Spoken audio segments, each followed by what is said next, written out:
Good morning. I'm going to do a little Q&A today. Someone sent me a very interesting email that I thought I could help him out with.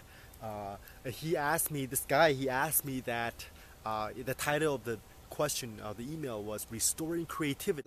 This guy that asked me this question, he said that he used to be very creative. He used to write a lot, like his mind couldn't keep up with his hands.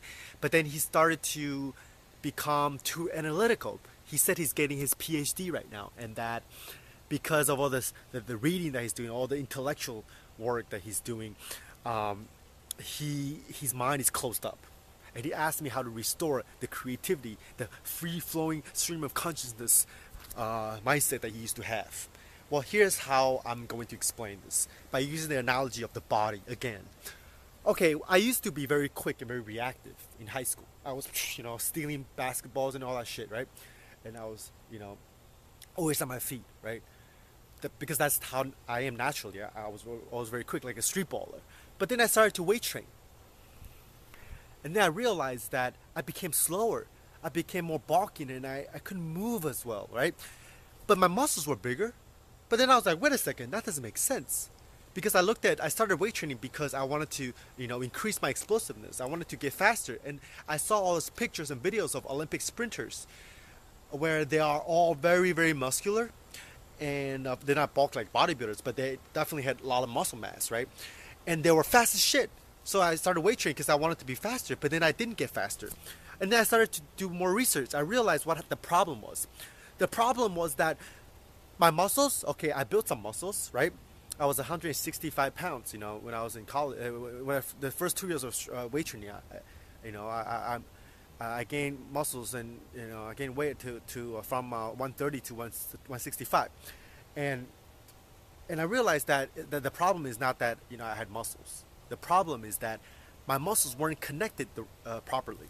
My brain isn't connecting the muscles through the motor neurons correctly. I wasn't transferring those muscles, those strength into explosiveness. So I started to read about plyometrics and explosive training, and then I didn't lose the muscles. I'm glad I didn't. I was gonna, do a lot of cardio to lose the muscles, but I didn't. I did a lot of plyometric work. I did a lot of max effort work, and I kept the muscles, but the muscles are now, transferable into explosiveness and strength. And after I did those plyometric work and West Side Barbell max effort strength work, I was way more explosive, way faster than before I started weight training. When I thought I was fast and reactive, I could have freaking smoked that skinny ass hipsterish high school Frankie, right? So, okay, back to the brain. The brain is the same way. I like to make this analogy where the left brain or the storage of knowledge inside the brain is like your strength. It's like your muscles, right?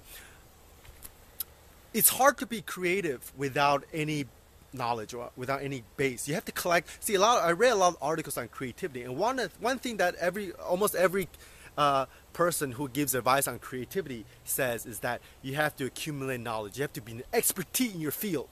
If you're a filmmaker, you have to watch a lot of films. If you're a writer, read a lot of books. If you're a painter, know about painting, the technique, know about the history of painting, right? And those accumulation of knowledge and expertise, they are sort of like the muscles in your body. They're the base. They're the tools that you use, right? And what happens is that, which the same thing happened to me actually. That happened to this guy that asked me the question. What happened to me was that when I started to, I remember a few years ago when I started to get into philosophy a lot. I don't really read that much about philosophy anymore, but I still have the base knowledge of it. Anyway, so I was reading a lot about science, about philosophy, about psychology. I was reading 3 or 4 hours a day every day. My brain, I felt like my brain was a little closed up as well. I felt like all this knowledge didn't make me more creative.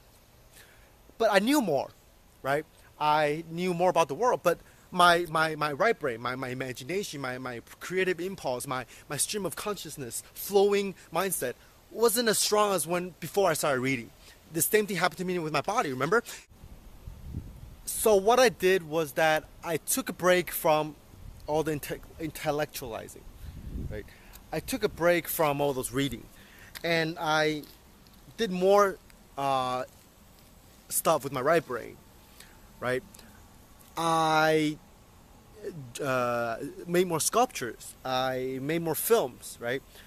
I quote unquote dreamed more, right? Just relax my brain a little bit and just sort of daydream more, right? What you could also do is smoke some joints, smoke some weed, 2 or 3 times a week, and just really let your mind relax. You'll realize that when you adapt in psychedelics, not just weed, mushrooms and acid, you sort of unpack.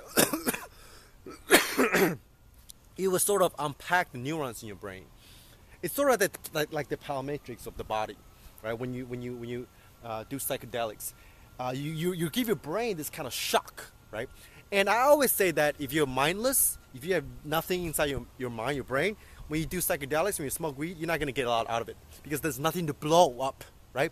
So you already have the base of all the knowledge and all those skills in analytical thinking, right? You're getting a PhD, of course you have a really good foundation. Your brain has a really good foundation. Now it's time to blow that shit up.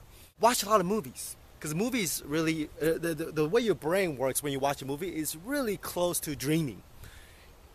Wittgenstein, the great Australian philosopher, used to go through the day intellectualizing, debating, doing mathematical equations, logic, right? Those are very left brain stuff. That's stuff that you're doing, right?